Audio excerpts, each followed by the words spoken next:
coming with the implosion of our Imperium, and it's coming with the rapid degradation of the ecosystem itself. And there's nothing we can do to stop it. It's how we cope with this change. Will we respond rationally? Will we learn to speak to the world with a new humility and recreate structures within our own communities for sustainability? Or will we continue to live in illusion? And in a way, it's a matter of awakening ourselves to our new reality and responding to it.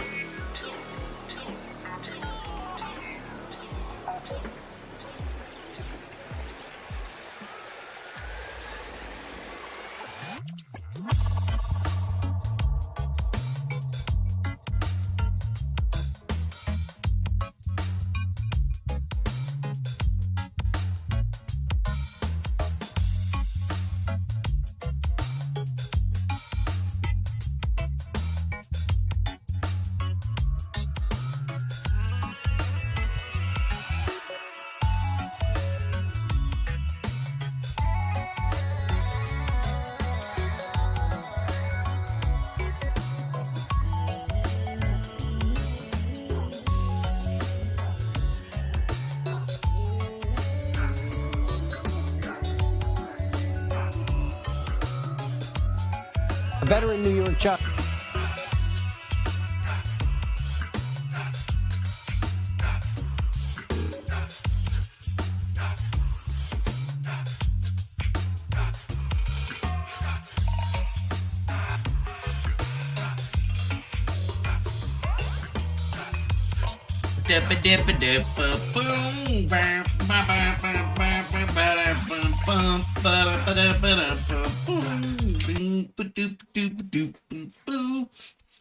Oh, hello again. Welcome to another episode of DTV, episode number 40. Nice. We made it to 40. We're 40 now. That's great. Yay. I don't want to be 40. I don't want to get older. I want to stay young forever. I mean, if anybody got the hookup on, transferring your consciousness into a robot, hit me up. What's up? What's up? Anyways, what's going on, folks? It's another day. There is some news out there, some things to be talking about. Yesterday we had to take a little time to talk about some Stranger Things. Can we call it Stranger Things? That's not copyrighted, right? We're not going to get in trouble for that shit, right? Right? So, welcome again, and I hope you guys are just super ready for another exciting episode of a bunch of really crazy stories that people told today. Maybe. Possibly. I don't know. We've been hearing some interesting things from a lot of interesting people, and I mean, even some old names are starting to show back up onto the scene. I mean, I guess Media Matters for America is an old name because they definitely seem to have a lot of ideas that generally don't actually fit the reality of the situation, but hey, they still try. They still do all that crap. It's whatever. But I guess one thing that we're talking about today is how some place called True the Vault cultivated relationships with QAnon influencers to target an election software company to serve as a pipeline to law enforcement. Huh. Interesting. The activity True the Vote had with QAnon influencers shows how the election denial movement is exploiting conspiracy theory networks. Very, very interesting indeed. I thought we weren't allowed to talk about election stuff. That's the one thing. But it's fine. We're just reading a Media Matters for America article where they're talking about how apparently some group was working with QAnon insiders and like promoters and influencers, and they were all coming together to create a pipeline. I mean, Isn't that like the same thing that Media Matters does with like the media and all of their social media influencers? It's like, yeah, they were doing the same thing that we normally do, and we do not like that. Haha. Okay.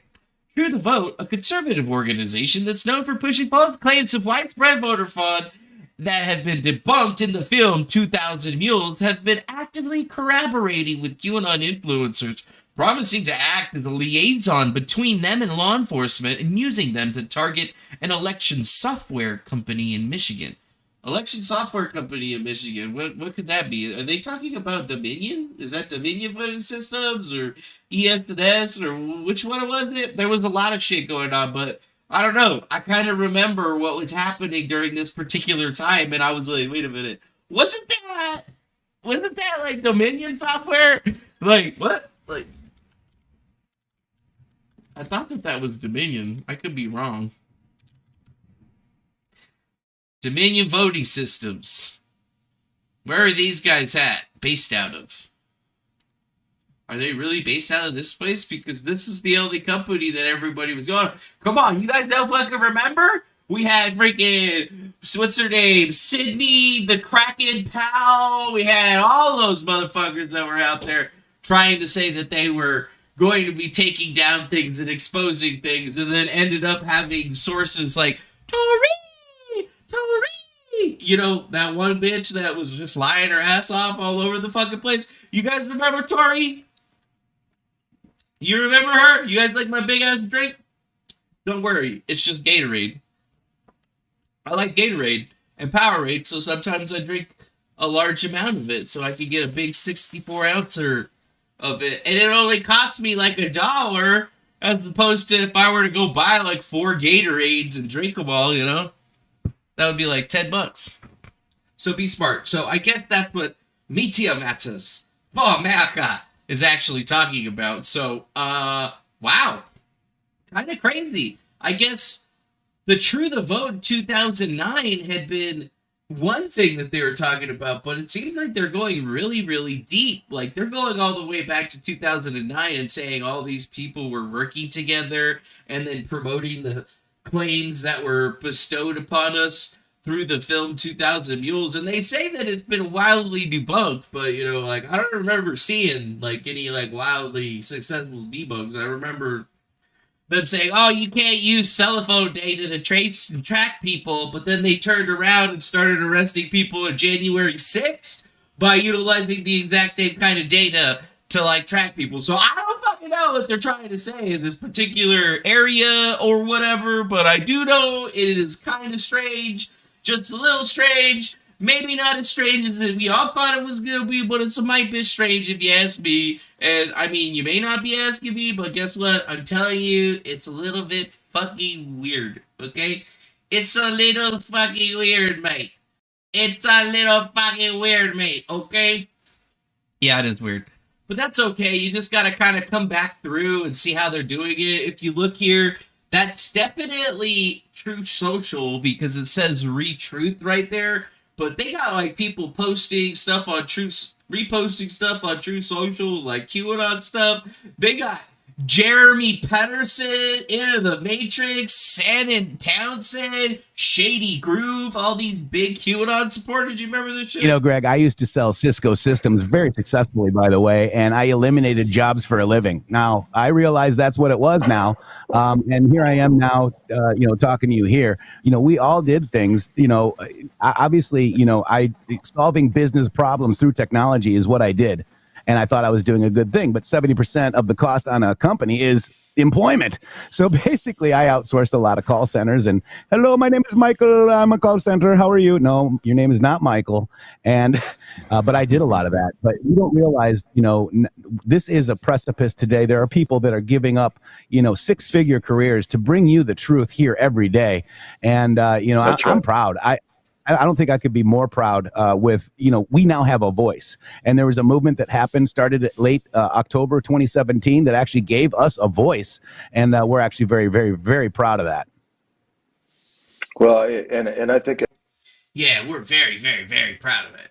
It's weird when you look at you look back and you can actually follow some of these QAnon influencers since before they were actually QAnon influencers. And let's be real, most of them tried really, really fucking hard to make sure that nobody knew who they were, even though they were really bad at OPSEC and they just were easily findable in their current configuration. So it's weird to me that this stuff is coming back, but what he's saying there about the technology field, I remember working in the technology field. I remember one of the reasons I went into culinary is because I was like, well, at least in food I'll always have a job. But then, as I was working in the food industry, artificial intelligence and automation started rearing its ugly head, and I was like, fuck, maybe this whole food thing's not going to be on lock like I thought, dude. So I better get back into technology and start learning more about creating systems and working with AI, because we all know Monkey's going to be an AI tech. People are going to be like, my robot broke, and I'm going to be at the fucking house like, sorry, robot. Man, you're dirty as fuck. They don't treat you right, Mr. Robot. I'm sorry. Whatever. QAnon influencers.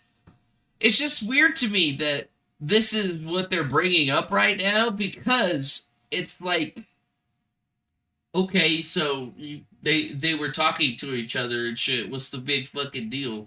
You guys do the same exact thing with your influencers, and nobody's writing articles about you and saying how insidious you are. Oh, so like while all of these people were together putting out their election misinformation, you were also out there putting out information trying to counter that, basically playing both sides of the puzzle. So it's kind of strange, man.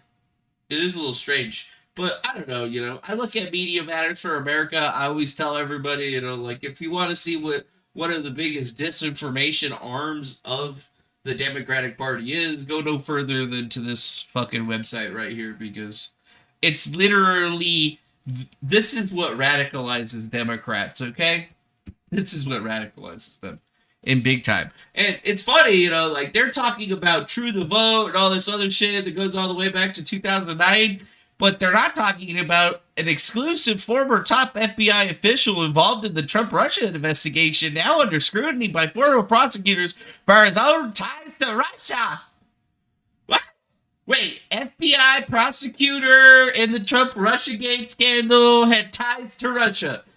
Conflict of interest, maybe? No, I know the good Russians, not the bad Russians, just the good Russians. But yes, a federal grand jury subpoenaed any records of any payments or gifts by Charles McGoynall, the former FBI's head of counterintelligence in New York City, because they believe he has received payments from foreign governments, and that foreign government being Russia.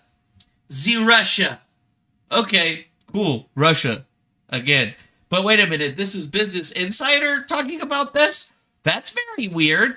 That's suspicious. A former high-level FBI agent who was involved in the investigation of Trump's campaign contacts with Russia during the 2016 election has himself come under fire and scrutiny by federal prosecutors for his ties with Russia and other foreign fucking governments. Last year, according to an internal court document obtained by the Insider, U.S. attorneys secretly convened a grand jury that examined the conduct of Charles McGonigal, a former head of the counterintelligence at the FBI field office in New York City.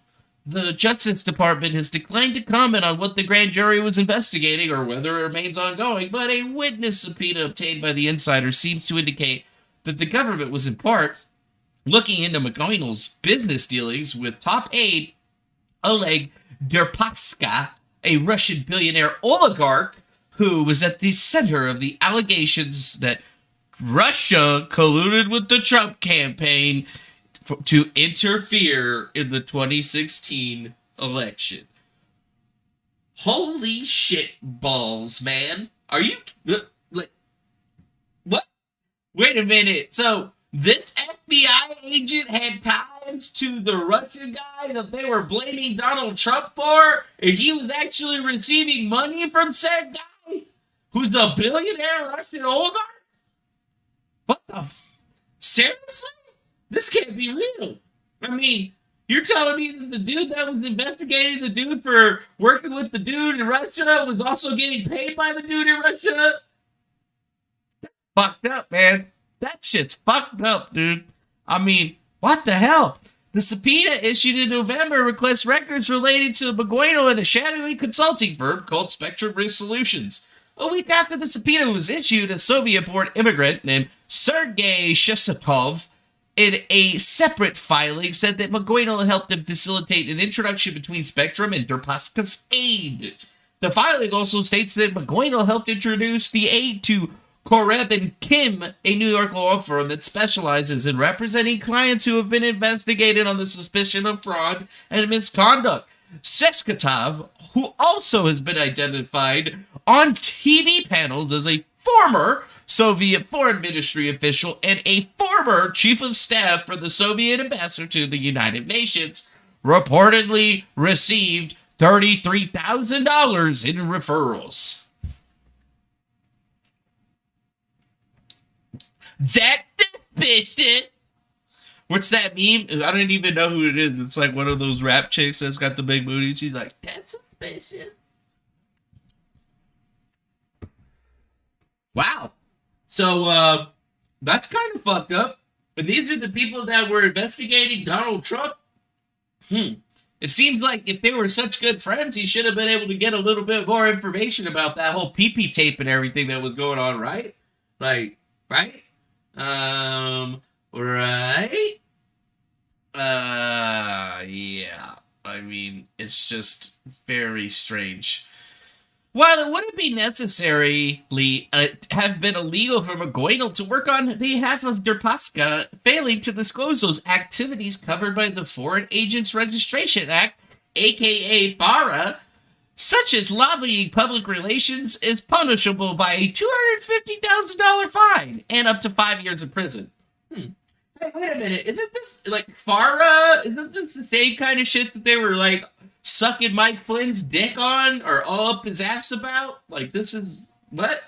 Working for foreign governments and doing shit and not disclosing it to the United States government? Isn't that, this is exactly what a lot of other people have gone down for, or allegedly been trying to go down for, if I am not mistaken. Like, FARA.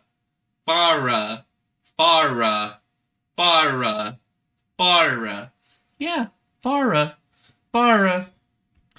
Very, very weird. So, I mean, isn't that strange?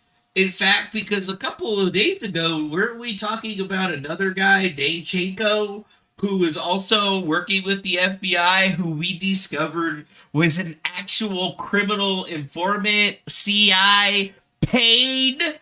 He was getting paid by the FBI, and he was lying to the FBI and making the FBI look like fools, and all the while, another guy in the FBI is getting paid by the same motherfucking guy that they're trying to investigate Trump for. What the fuck is this shit? I mean, man, I just don't understand.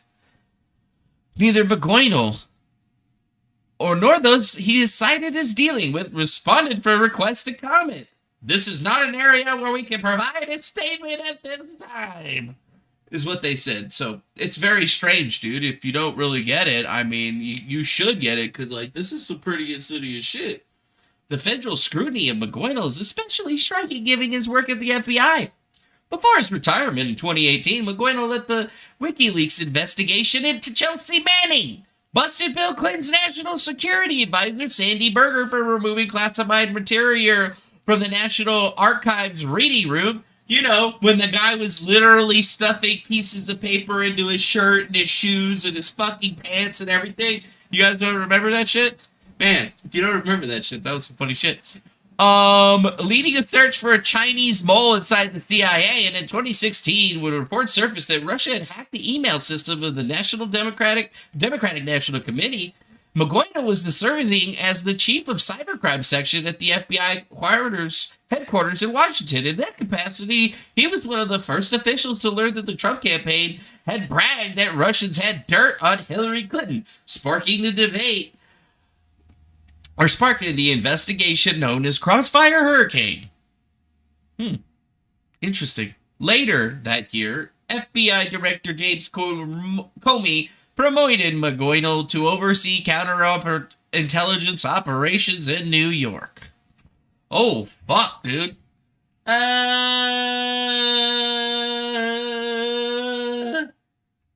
Like, this Russiagate thing seems to get more insidious the more that I look at it. And then people are trying to tell me that the fucking deep state doesn't exist, but, you know, if the deep state did exist, this kind of sounds like how it would work, right? Like, what the fuck? So this dude was busting all of those people, and then he was also part of busting Donald Trump, or allegedly trying to bust Donald Trump, and getting all kinds of promotions. I mean, he was even around when the DNC got hacked and all them emails got released. Like, anybody, like, that's like Pizzagate. Remember Pizzagate? Oh my God. So, I guess it's really interesting to think that this is what we're all supposed to be thinking of what's happening here, but I guess now, well, we know. So that's just another one that bites the dust, right? But Media Matters for America, all these other people, they're not saying anything, dude. They're not saying anything, my friend. They're not saying anything, my friends. Anyways, that's fine. It's okay that they're not really doing anything else about it. I thought something even stranger was going on in the world because, you know, we always try to, like, point out that the world is a strange place now. You know, like, there's definitely unequal enforcement of the law and, you know, like, shit on platforms. But Andy No posted this saying, Don Enos, a freelance trans reporter who contributes to Forbes, Daily Beast, and others, has put up a new banner suggesting violence against libs of TikTok. Chu Cole myself. Her text reads, I condone any and all violence, and includes photos of Cole and I, and the libs of TikTok's, you know, like Twitter account, because apparently, they don't know what Shataya Raddick. You know, there you go. Just feast your eyes on her. I mean, goddamn, I've seen some ugly bitches in my day, but this one fucking takes the cake, man. If I see that shit walking down the street, I would turn one way and just be like, oh no, I cannot force my eyes to view this again. But since I had to see it, you guys see it now. But yeah, they actually posted, this is what they had on their thing. And, you know, I don't condone violence against anybody, but, you know, you shouldn't be condoning violence against anybody. And then the other funny thing is look at this picture right here. That's how I see myself. This is how I look. That's how I see myself. This is how I look. Fuck. Alright, yeah. Disgusting. And then, you know, guys, remember, Kiwi Farms had to be un-Cloudflare and un-person on the internet because there were immediate threats against Keffels, so that it was an action that was so dire, no due process was sufficed. Anyways, here's screenshots of a well-known activist's Twitter bios I took 15 seconds ago. All 3 threats quickly removed. So it's like, you can promote violence against people, I guess, if you're just part of a marginalized community or something like that, which is kind of weird, but, you know, they got it there. I condone any and all violence. And you got to think to yourself that this is not exactly the thing that you want to see. And don't worry, we got the receipts. You know, you can make your tweets protected and shit like that, but, I mean, it's there for all of the eyes to see. Forbes, Daily Beast, CTO Voice Mag, Los Angeles Blade, Out Magazine, Star Trek. You of Heart, Professor, Mom. Shouldn't sit. Never mind. I'm not even go there. Yeah. Right. You know, we got all that shit online, dude. Like, shit's not okay, bro. Shit's not okay. You know what else is not okay? Listen to this shit. You guys remember, Martha's Vineyard just got a whole bunch of immigrants in their area. They got a whopping 50 Mexicans that just moved into Martha's Vineyards. And this is how the local white people are reacting. So, what are the most difficult challenges right now? The difficult challenges are Bye. we have, at some point in time, they have to move from here to somewhere else, right? We cannot, we don't They have to move? services to take care of 50 immigrants. And You can't give them we jobs? certainly don't have housing. We're in a housing crisis as we are. You're in a housing crisis? Why don't you fucking build some apartments or something like that? Why can't they sleep in your 10-bedroom house? On this island, and so that we can't house everyone here that lives here and works here. We don't have housing for 50 more people. So What are the most difficult challenges right now? the difficult challenges are we have, at some point in time, they have to move from here to somewhere else, right? We can't. The immigrants need to move. I can't have all these immigrants here. We don't have the room. I mean, we're totally open to immigration and stuff, but not like immigration to our little Martha's Vineyard. We already got the black guy that moved in who used to be president. My whole life is crumbling. Yeah, perm is also available. But yeah, that's cool, man. You know, it seems like they're being real nice to all them immigrants, you know. Oh, well, we don't have housing for them and the people. There's a housing crisis. Is there a housing crisis? I don't think so. It's more like there's just a bunch of really rich people living in that area that are unwilling to spend money to solve the artificial housing crisis, because they could sell off parts of their property, they could build and construct things, but they do not do that because they choose not to do that. Oh, JCJ, why not buy a mega cruise ship and dock it next to the Obama mansion? That's why they can sail them off to this island islands when the time is right. Maybe they could do that. I don't know. But what I do know is that poor fucking Martha's Vineyard Democrats, we don't got housing for 50 immigrants. Guess what, bitch? Neither does anybody fucking else. Neither does Arizona. Neither does fucking Texas. Neither does California. Nobody has an extra bedroom. But don't the Obamas have a 10-bedroom mansion? Like, that'll fit, like, he says half of them, but you know what? I see Mexicans people cram 10 people to a bedroom, so, you know, fucking hey, dude. Obama's got enough room in their house right there to handle all of them, basically. They got 10 bedrooms, you put 5 people in each bedroom. Just some bunk beds, dude. Get some bunk beds and then, you know, another bed on the ground. Or, you know, like, maybe, like, create a caste system of the immigrants and then, like, have some rooms that have 3 bunk beds in them, but then have other rooms that only have one set of, or just 2 beds in there.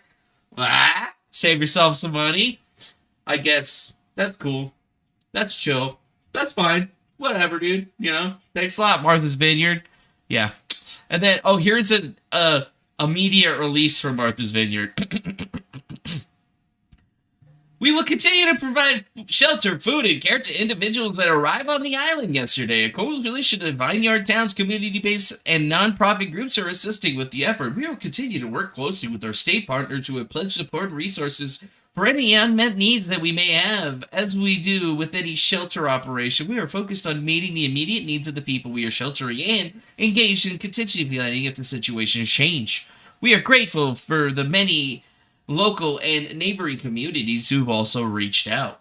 As of 1500 today, approximately 50 individuals, best of our knowledge, originating from Venezuela, landed in the town of Martha's Vineyard Airport, seeking shelter. This is an ongoing situation. The town emergency management operations from the 6 island towns and the sheriff's office, as well as the county management, are actively collaborating to develop a coordinated regional response.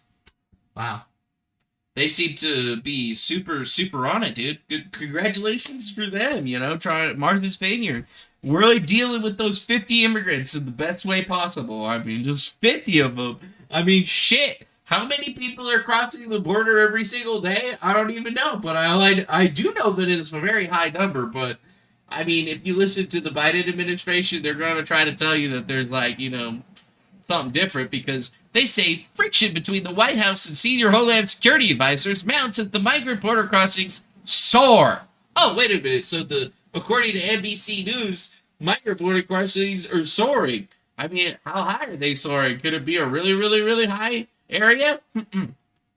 Discussions coming as the number of migrants crossing the United States-Mexico border is nearing 8,000 per day, according to the data obtained by NBC News. White House officials have previously set up a 9,000 per day as the internal trigger for when they begin to refer to as interior processing, where migrants are being flown or bused from the border to interior cities where shelters can take care of them as they await reunification with family members and eventually their dates in immigration court that they're never going to show up to because fuck the police. Yeah. Wow. So, I mean, does Eagle Pass, Texas have the support and community to take care of 1,500 migrants? No. No, they don't. They absolutely fucking do not. But Martha's Vineyard's having trouble with 50. And now you see the differences in how our world is going to be. And they're saying that there's no problem at the border, but I don't know, 8,000 people a day seems like a lot of fucking people coming over the border that shouldn't be. You know, especially if they're just walking over, but even then, apparently my lying eyes have been deceiving me. My lying eyes. Lying eyes. Lying eyes. Eyes. Lying eyes. Eyes.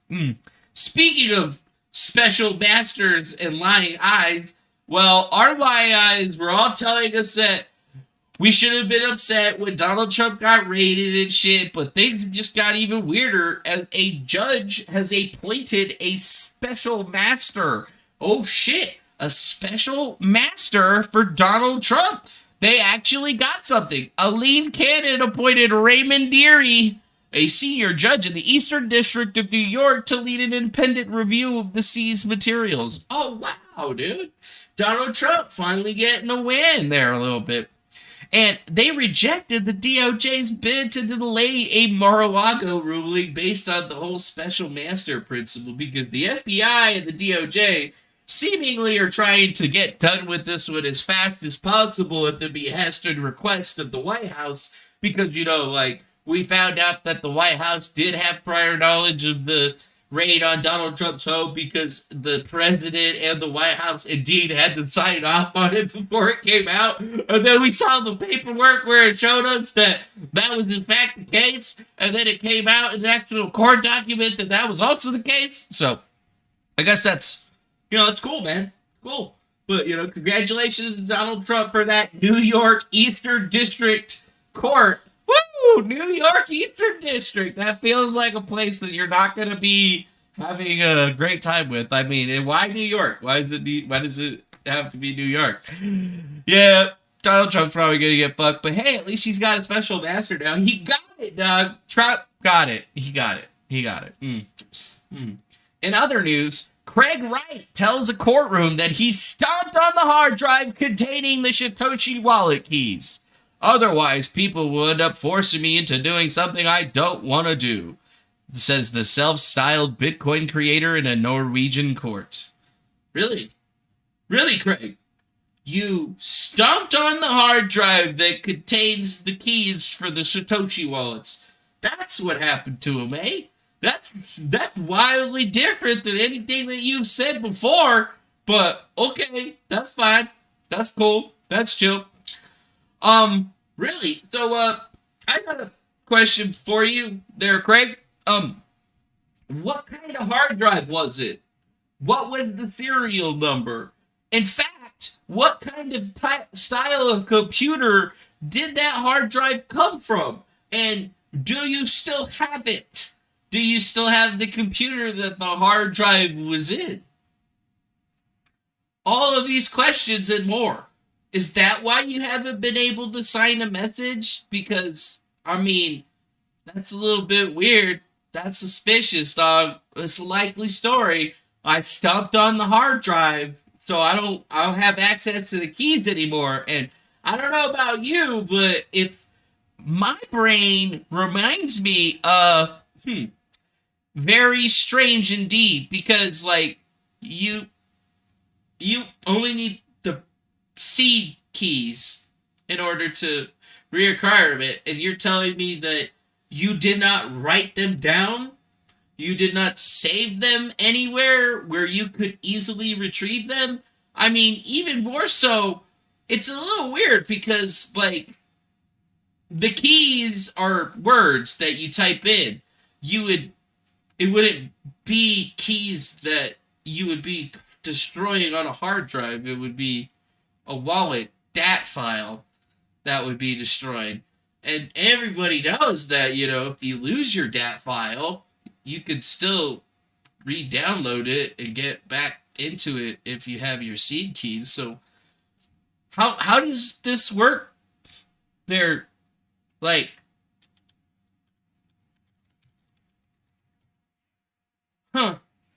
so he lost his mnemonic phrase to get the key back? He lost access to it? He only had the private key stored on one thing? A laptop? Really? Hasn't somebody shown, though, that, like, Satoshi Nakamoto has accessed, like, things on the blockchain since that time? Doesn't make a whole lot of sense to me, actually, because, like, if you have the mnemonic seed or the key, you can still pull it out. You just need to write that down. Or save it. Or email it to yourself. Weird. Yeah, but I guess that's a little bit weird. Wright's inability to back up claims with acceptable evidence is the issue at the center of his trial. Two simultaneous legal battles with the Twitter personality named Holdenot and some other fucking assholes. And it's kind of weird because, like, we don't have any evidence from the guy at all. And he says, Wright previously attempted to prove he was Satoshi in 2016 by demonstrating proof that he controlled the Satoshi private keys. In a private signing session with Bitcoin developer Gavin Anderson and a former Bitcoin Foundation director John Mananis, Anderson has later said he's been bamboozled by Wrights and Manatis and went on to work for the company owned by Wright. Later, in public blog, he posted offering proof that was thoroughly debunked by several well-known cryptography experts. Well, being a cryptography and Bitcoin expert myself, it's kind of weird that he would have said that because everybody remembers that in 2016 he was claiming that he had control of the keys and he could sign a message, which all it really would take him would be downloading the Bitcoin wallet, putting in his private keys, and then unlocking and sending a message. It wouldn't have been that difficult. I mean, he would have had to have downloaded his wallet file off of the blockchain, but that's easily done utilizing the CLI kind of weird. So in 2016, he was saying that he was going to be able to sign something, and then now he doesn't have access to the keys. Yeah.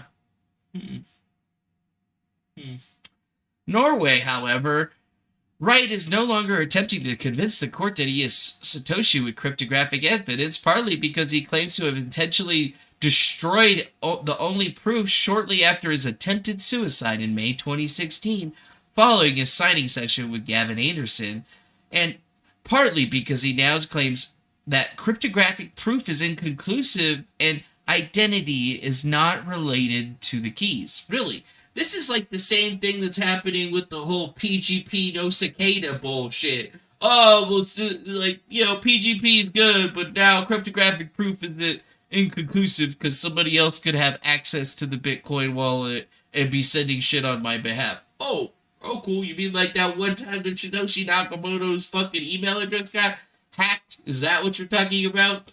I can't fucking remember it. Destroying the hard drive, Wright said, was the only way to avoid being forced to prove his identity cryptographically, something he said he refused to do because it would give critics an easy way out. I didn't want to encourage the argument that you need keys. Oh, really? Well, at first, when your key proof didn't actually work because you thought that you were going to be able to spoof it, but then something happened on the blockchain that nobody ever in the world has even discussed or talked about. Yeah, I know exactly what happened there, Craig, but, that's fine, dude, You could tell Norway or whoever the fuck that you're Satoshi Nakamoto, and at the end of the day, the only way to prove who he is, and now you're saying that you don't have access to the fucking keys. You're like that guy on Twitter that's constantly telling you that if you don't have cryptographical keys, you're not fucking Satoshi. And then I'm like, well, you claim to be Satoshi, and how come you haven't posted any proof of your being Satoshi with the cryptographical key? Kind of weird how these Bitcoin people work.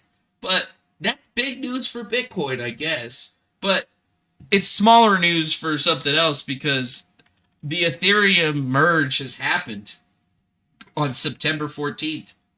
And it's been about 22 hours since the Ethereum merge has happened. And people are saying that it's getting a lot greener. But you know what a lot greener is to them? A 0.05 reduction in power usage. Yup. So, good job, Vitalik. You guys fucking saved the world with the 0.5%. 5%, bitch. 0.5%. Fucking weasel. But yes, now everybody's trying to tout Ethereum as being now a green currency because this merge will reduce the consumption of energy by the network by 99.95%. And it actually only reduced it a whopping 0.5%. So it's still taking that, it's still at 99.45. Yeah.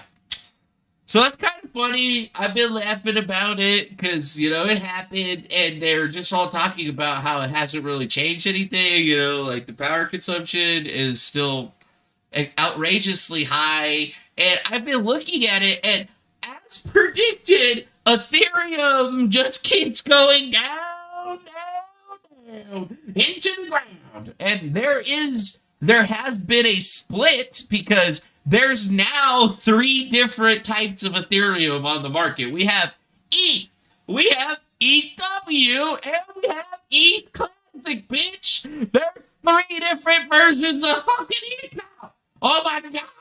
So you have regular Ethereum, the proof of stake coin is currently sitting at $1,400, and it's going to keep tumbling. It's going to keep tumbling. If you look at this graph right here, you can see that it's definitely been taking some major hits. And I mean, the new ETH I guess this is new ETH Classic, like ETH Proof of Work or whatever, is also taking some pretty big shit. But that's because most of the exchanges are not supporting the ETH POW, and they're not even giving people access to spend it. There are exchanges, however, that were doing futures and shit like that on this stuff, and now those exchanges are allowing people to trade it, and obviously a lot of those institutions that weren't giving anybody any access to this are basically utilizing this asset to try to recoup at least some money on their investment, kind of like Coinbase. You guys remember Coinbase? Coinbase isn't giving you access to that. They're keeping it for themselves. Yeah, they're keeping it for themselves, baby. They're keeping it for themselves, baby. They're keeping it for themselves. Where's ETH Classic, though? Like, is it down here? Yeah, ETH Classic is still up there. It's still... ETH Classic is worth more than the fucking regular ETH. And this happened so long ago, and it's still worth, like, a bunch of money. It's kind of hilarious, actually. It makes me laugh. But, the Ethereum is now really seeing the effects because, proof of stake, they're not even fully proof of stake. All they've changed is one little thing about how they're actually operating the coin. And they're saying, oh, well, it's going to use a lot less electricity in order to run its network. We're going to have a huge reduction, but guess what, folks? That's not what we're fucking seeing. That's not what we're seeing at all, dog. And let me show you something if I have it still here. Actually, if I hit media, it'll probably be easier. Right here. These guys are like, when you meet a Reddit 4-year-old to reduce the world's electricity consumption by 0.5%, and you're just like, wait a minute. You didn't reduce what? You guys reduced the energy consumption? And that's where I guess his whole thing is. It says the implementation says it's going to use 0.05%. Right. Well, if you look at some of this stuff out here, you can actually see that that's actually not going to be the case. So they're like celebrating that they did something, but they really didn't do anything. And they're still going to have to be running computers. And the thing is the next portion of this whole thing is that the Ethereum network is going to slow down significantly. Like, they're saying that they're going to be able to eventually get to 100,000 transactions from a second, up from 12. But what they're not discussing is that the whole new proof of stake thing is only changing just the mining quotient of it. It hasn't increased the speed of the network whatsoever. And with all of these nodes that are being dropped off, all of those proof of work miners that are no longer going to be connected to the network, it's going to greatly affect the speed of the network, as we've been seeing, because even though you still have gas price, people can still pay that gas price, but people aren't making the money that they used to be making anymore. And now we're starting to see the death knell, this is what I call it, it's the death of Ethereum, because that's what happens when you don't think about it. And even more so, other people have already noticed that, ultrasound money got merged. And yeah, guess what? Ethereum is inflationary again.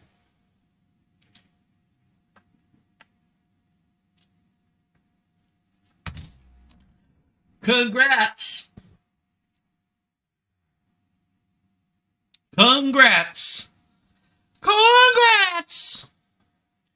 Oh, it was deleted. It's dropping? Nope. It's going up. It's costing more and more to get ETH. So, I guess we knew it was going to happen. I've been trying to tell people forever. You still got time to get out, but I would recommend that you get the fuck out. You best just get the fuck out. Yeah. You best just get the fuck out, because it's not going to be a good time for you, okay? You're not going to have a good time. You ain't going to have a good time, okay? You're not going to have a good time. It ain't going to be good. It's not going to be good. It's going to be bad. It's going to be real bad. You ain't going to have a good time. Yeah. So, bye. It was nice knowing you. You're going to go the way of all those other things, and people are going to start moving on to other currencies that actually work. Great day. Great day. Bad day, though, for Kamala Harris, because apparently 2 busloads of migrants arrived from Texas right outside Vice President Kamala Harris's house. I'm not making that up. It was reported on Newsmax that the Washington Examiner confirmed that Greg Abbott approved a drop-off where migrants were dropped off at a bus stop nearby the Harris residence at the Naval Observatory in Washington, D.C., because they wanted to make sure that, she knows that she screwed up about the border, and this is basically how she acted or reacted when asked about the immigrants that were being dropped off at her residence. Vice President Harris, any comment on the migrants that were dropped off at the Naval Observatory? Vice President. Yeah, right in her front yard. She ain't got a comment. Hey, don't you think that maybe we should fix the border crisis? Maybe didn't you think that you should go to the border and try to figure out how you're going to stop all these illegals from coming over? Because, last time I checked, during the Trump administration, the border was fucking locked.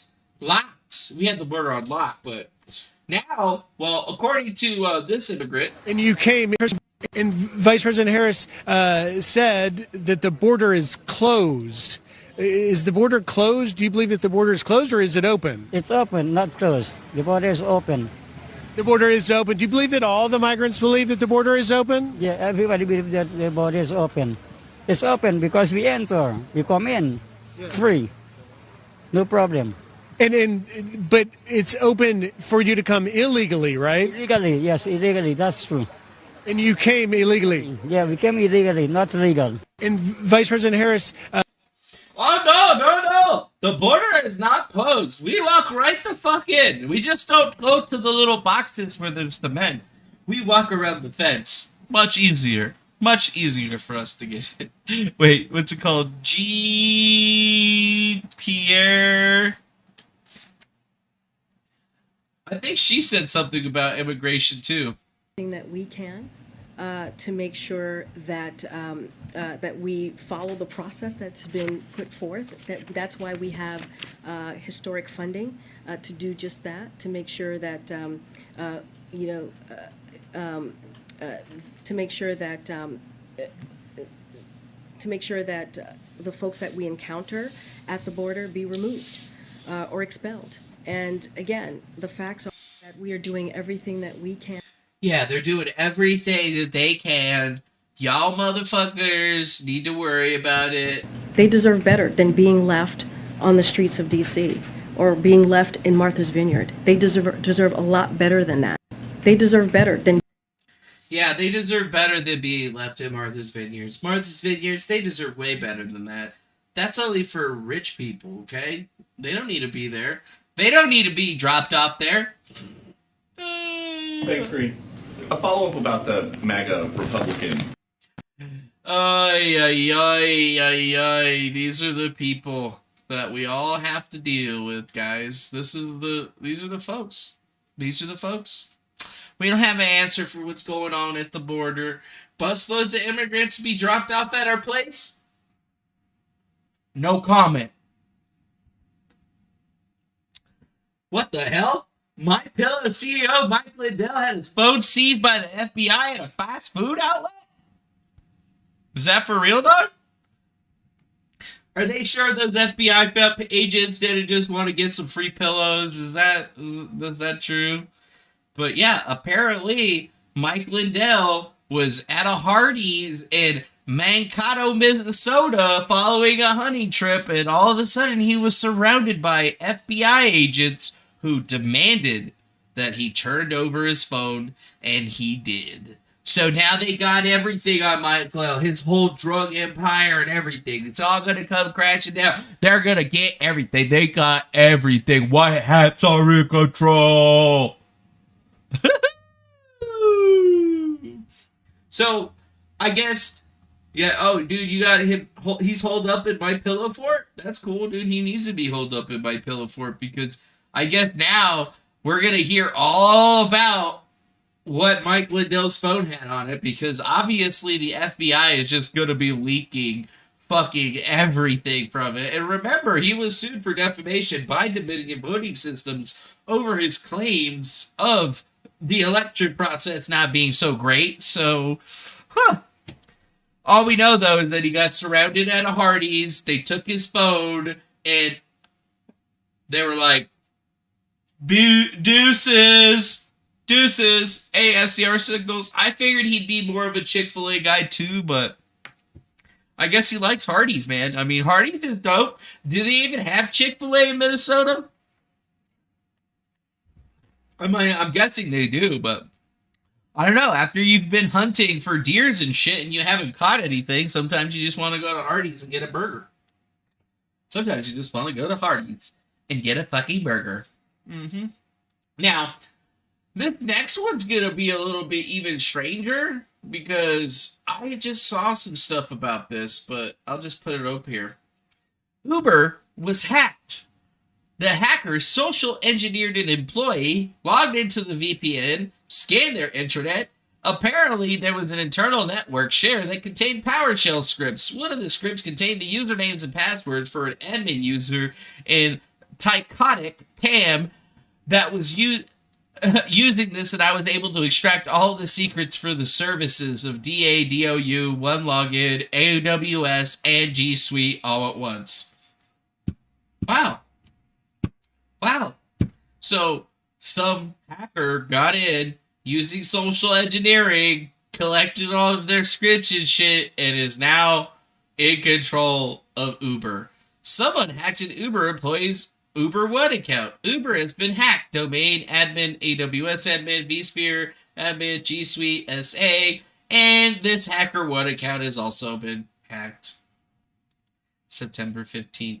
Note, this is all illegal. I found a telegram in this email that the hacker sent out via Uber employees' Hacker One account via policy update. I obviously got nothing to do with this and have not reproduced or confirmed any of this. We are currently responding to a cybersecurity incident. We are in touch with law enforcement. We'll post additional updates as they become available. Update. Threat actor claims to have completely compromised Uber. Posted screenshots of their AWS instance, Hacker One administration panel, and are openly taunting and mocking Uber. That's right. Yes, they are.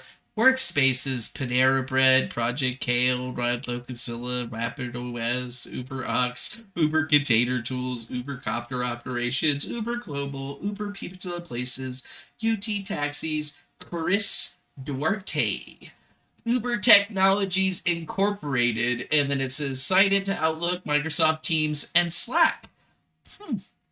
Very interesting. So I guess they obtained the credentials of one Chris Duarte. I wonder. Let's see. I wonder if he still works. Let's just see. Chris Duarte Uber. Oh yeah. Yup. Christopher Duarte, leading enterprise at fucking Uber for 6 years.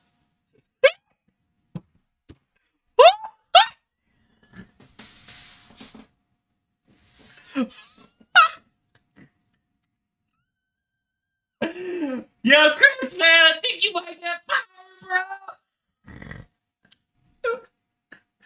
Oh, shit. So, I guess just looking at this, it looks like Chris Duarte, Uber engineer that creates applications, which makes sense because if you look at all these workspaces, these are all the different apps that, Uber makes and uses and shit. What's this? Metroid Sentinel-1 dashboard. The threat detection engines where they actually use to see if somebody's hacked into their shit. And you can see Philip Lee, IR team.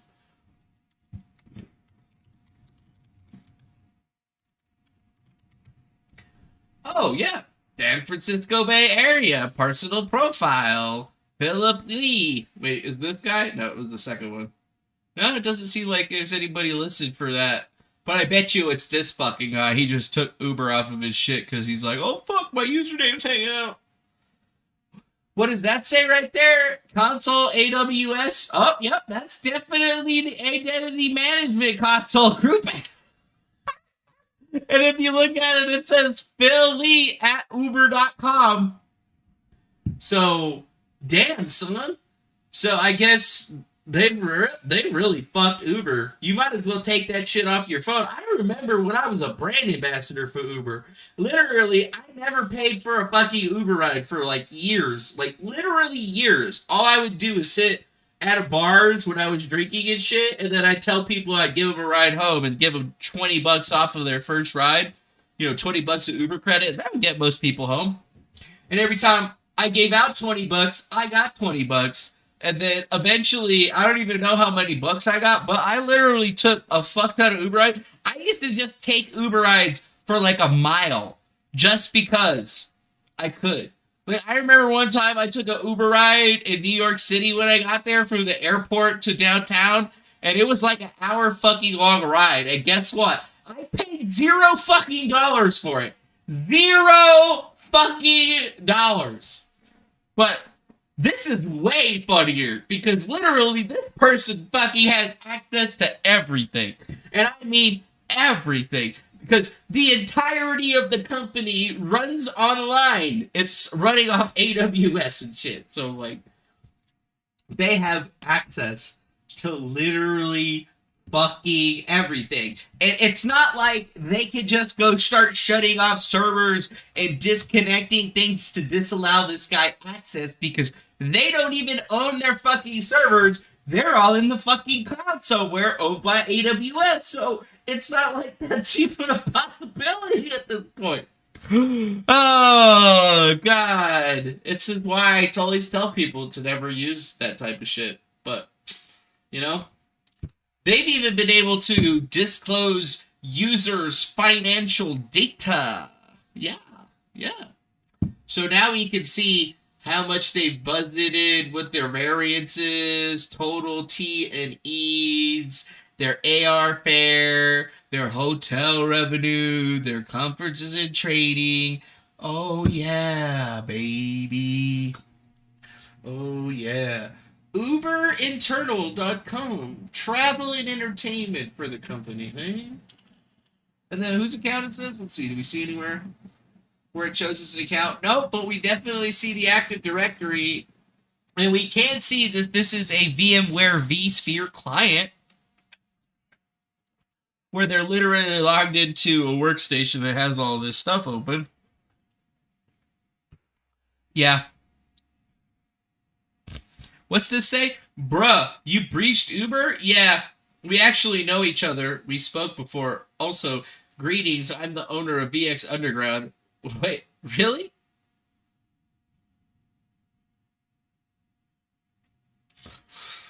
Woo! Wait. Is everyone on Telegram? Using Telegram to talk is not smart because you're going to get caught because it uses your cell phone number. So if you have a Telegram account that you're talking to somebody on, literally all the FBI has to do now to locate this individual, because VX Underground decided to post a screenshot, is just get a copy of VX Underground's fucking Telegram account, and then they can see exactly who it is. Well, maybe. If they're not using, like, burner phones and stuff. I mean, these guys are hackers. They're super smart and shit. Yeah, Uber got hacked, bitches. And they got hacked hard.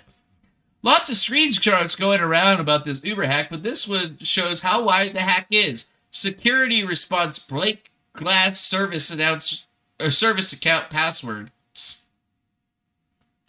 Duo security.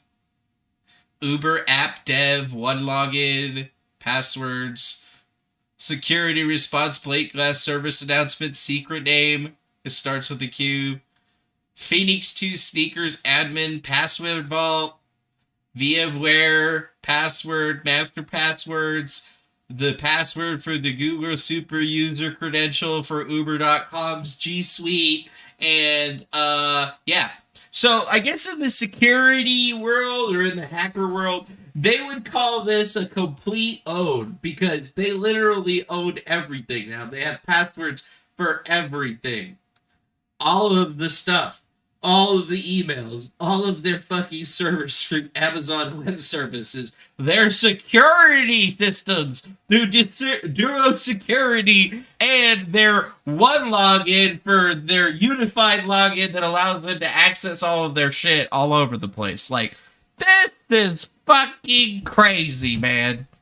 This is some crazy shit. Like, how come these fucking hacker motherfuckers aren't, like, trying to fix elections and shit?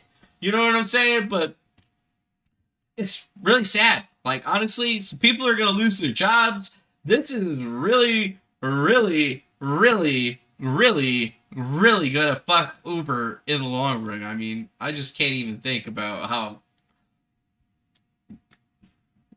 it's literally unimaginable right now, but this is how Uber executives feel about this right now, because it's just 2016 Uber hack trial that just resumed in courts earlier this week for identical hack. Uber executive John Sullivan again, Twitter FTC, fired Uber attorney testifies against ex-security chief in trial. Ex-security chief Joseph Sullivan testified, blah, blah, blah. But, oh yeah, that's right. You remember when Uber got hacked a while back, and, you know, they had a fire guy because he did some really fucking stupid shit? Well, his name was Joseph Sullivan, and now the same thing that happened to Joseph Sullivan happened to other people, and we got their names, Chris Duarte and Phil Lee. They used the exact same type of hack. They just social engineered the guy on the phone to give up his credentials to his computer, got access to the VPN, and then just went right to fucking town. Just went right to fucking town. I mean, this is some fucking shit, man. I mean, when the individual breached Uber, they sent a Slack notification to every of them, notifying them that they had been breached. Employees thought it was a joke. D. Christopher changed posting positions for the channel management tool.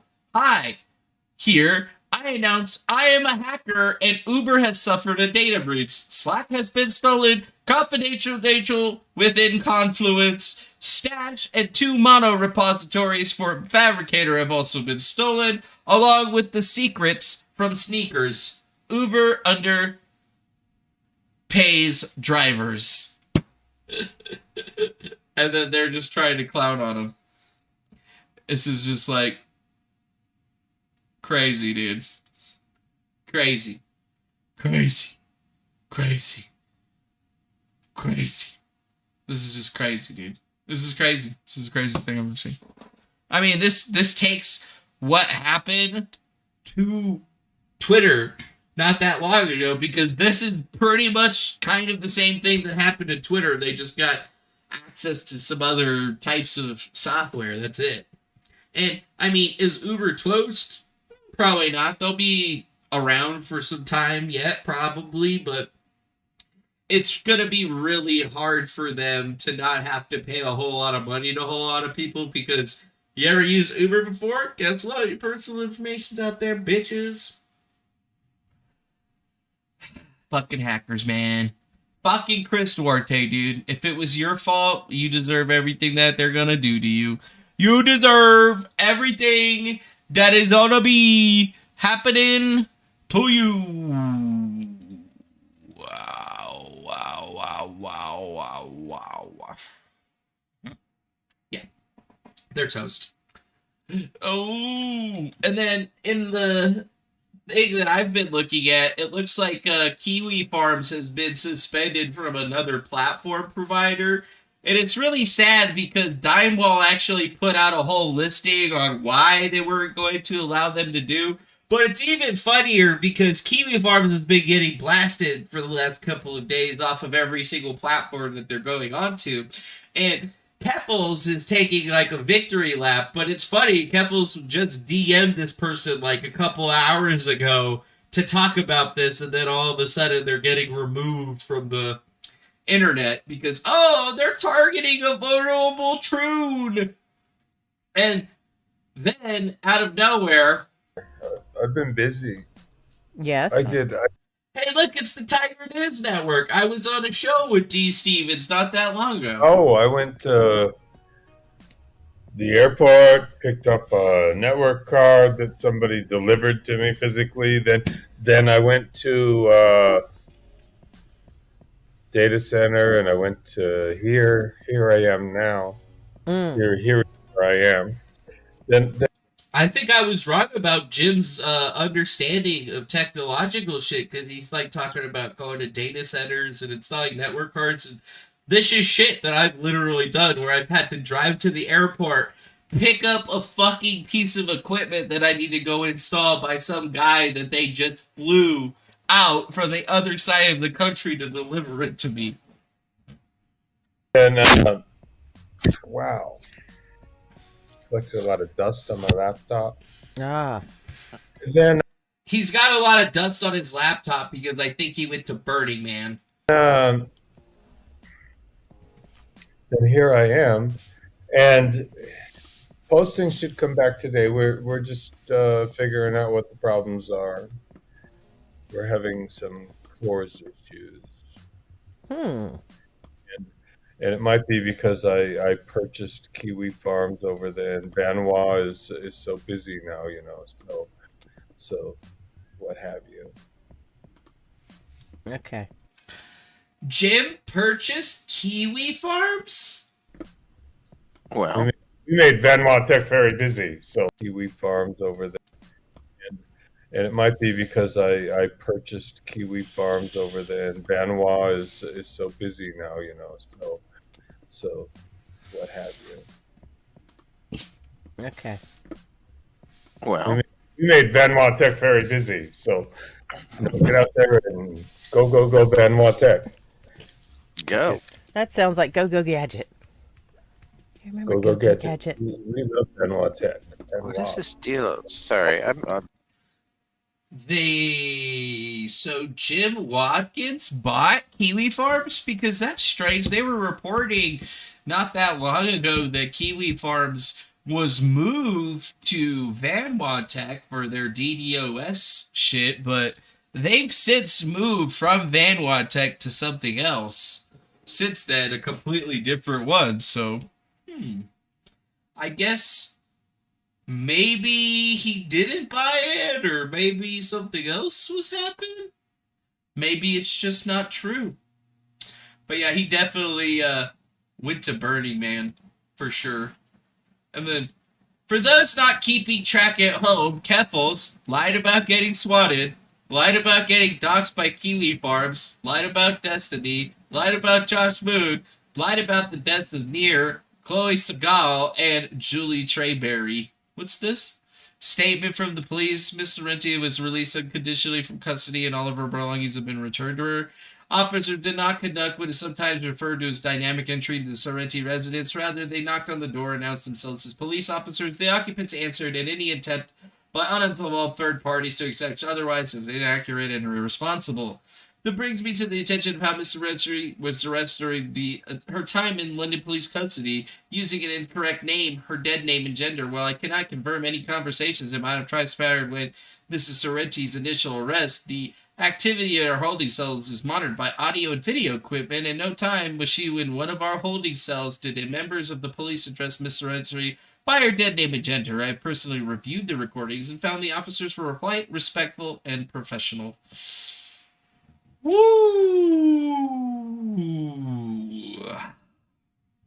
Just really sad how one toxic individual can lie about a whole lot of stuff and get everything all fucked up, yet one non-toxic individual tells all of the fucking people the truth and nobody gives a fuck.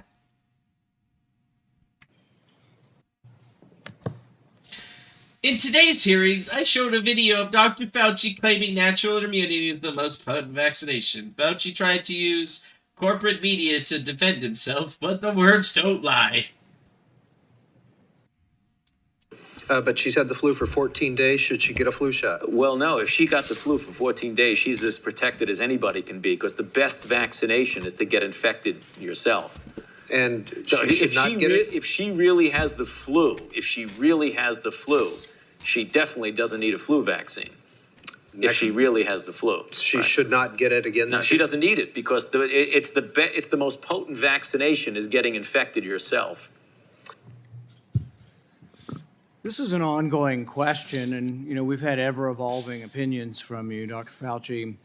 Currently, antibody surveys show that 80% of children, approximately 80% of children, have had COVID, and yet there are no guidelines coming from you or anybody in the government to take into account their naturally acquired immunity. You seemed quite certain of yourself in 2004, but in 2022, there's a lot less certainty. One of the things that we also know after looking at this for 2 to 3 years is that the mortality from COVID is very similar, if not less, than influenza. So when we look at this, we wonder, why you seem to really embrace basic immunology back in 2004 and why you seem to reject it now. Well, I don't reject basic immunology, Senator. And I have never denied that there is importance of the protection following infection. However, as we have said many times, and as has been validated by the authorization by the FDA through their committee and the recommendation by the CDC through their committee, that a vaccination following infection gives an added extra boost. And that film that you showed is really taken out of context. I believe that was when someone called in who had had a reaction to a vaccine and asked me through a telephone in the interview if they should get vaccinated again. So it was in the context of someone who had a reaction. And as a matter of fact, Reuters fact check looked at that and said, Fauci's 2000. Yeah, I'm sure they're going to be able to fucking read that little tiny ass piece of paper. 2004 comments do not contradict his pandemic stance. Actually, words don't lie. If you look at the words behind me, we can go over them a little bit at a time. She doesn't need it because the most potent vaccination is getting infected yourself. It is true. It is true, Senator. It is a very potent way to protect. So when you're trying to tell us that kids need a third or a fourth vaccine, are you including the variability or the variable of previous infection in the studies? No, you're not. Because when you have approved vaccines in recent times, and the committees that have approved it for children don't report anything on hospitalization or death or transmission. They only report that if you give them the jab, they'll make antibodies. And you can give kids hundreds of jabs and they'll make antibodies every time, but that does not prove efficacy. So what you're doing is denying the very fundamental premise of immunology that previous infection does provide some sort of immunity. It's not in any of your studies. Almost none of your studies from the CDC or from the government have the variable of whether or not you've been previously infected. So let's look at adults. They're not asking the right questions. The variability is the eigenvector. I've had 3 infections. Should I get a 4th one? If you're going to measure whether I get a 4th one, you need a category that has a 4th one in it, and you need one that has nothing in it. No vaccine or the 4th vaccine. You mean but like you the also need to know eigenvector. whether they've been infected. If you ignore whether they've been infected, you're ignoring a vaccine, basically. So you're ignoring a variable. So what you're giving us is you decry, and people decry vaccine hesitancy. It's coming from the gobbledygook that you give us. You're not paying attention to the science. The very basic science is that previous infection provides a level of immunity. If you ignore that in your studies, if you don't present that in your committees, you're not being truthful or honest with us. You're not being truthful or honest with us. Thanks a lot, Fauci. Appreciate that shit. What's this right here? For some people that are really good at lying, but nobody is good at lying some people are really good at lying, but nobody is good at lying that the truth doesn't become eventually clear. That's why I keep the pressure up on Time Raydell, Baby Fister, and the other current gym lieutenants and confidants. I don't know which of them are sociopaths and which of them are deceived. It is true that you can have a lot of impact inside the system, but if the system is per se corrupt, which TBF takes time to determine, then you can have much more impact outside. I would rather say right now we're watching the same thing happening on a grand scale with Zatko versus Twitter Inc. I think Tom is likely the latter, and Baby Fister is more likely the former, in case anyone is keeping score. So this is a stupid-ass Frederick Brennan talking about how QAnon and who's lieutenants and all this other bullshit, and he's saying that Tom, meaning Tom Rydell, is basically just being deceived by some people, and Baby Fist is apparently a sociopath. Which is really, really weird, because this guy hasn't actually been able to get anything truthful for a while. I mean, Frederick Brennan is so used to lying about things. He's been lying about himself since like the early 2000s, okay, online, and it's all provable. And I mean, he's lying to himself right now, thinking he's some kind of like furry or whatever. Be like, dude, you're not a furry. You're just trying to blend in with your new friend group because you don't want all of them to find out that it was you. So yeah, Frederick Brennan lies. Frederick Brennan lies! Yeah. What's this? Feel free to share this, but don't credit me. There's an urgent email from IT security saying stop using Slack. Anytime I request a website, I'm taken to a redacted page with a pornographic image saying, "Fuck you, wakers." Instead of doing anything, the good portion of the staff was interacting and mocking the hacker, thinking somebody was playing a joke. After being told to stop going on Slack, people kept going for the jokes.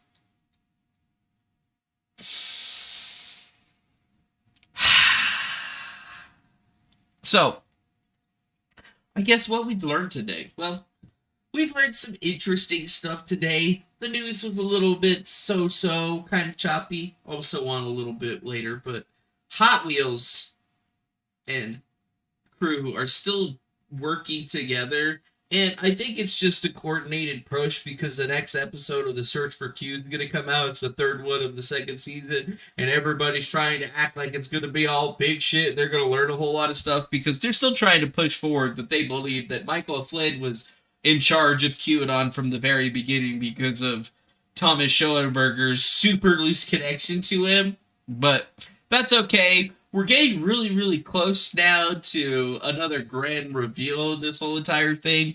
And honestly, I just feel like it's going to be great exposing some of these people for what they've said and done. And honestly, guys like Bayan Junan are some of the worst people in there. I mean, just so fucking fake. Just fake ass people, dude. I'm so sick of all of these fake ass people like him. Because they'll lie to your face and then turn around and talk shit about you. And at the same time, they'll lie to everyone else about their feelings and interactions just because they think that they're going to be able to trick people. So, thanks everybody for being here. Make sure you hit the like button, subscribe, share this with your friends, consider becoming a member. Check us out on hallsofamenti.io if you're looking for a free speech Fediverse platform. And check us out at defango.substack.com. We should be having new emails being posted tomorrow. But anyways, see you later, guys. Bye-bye now.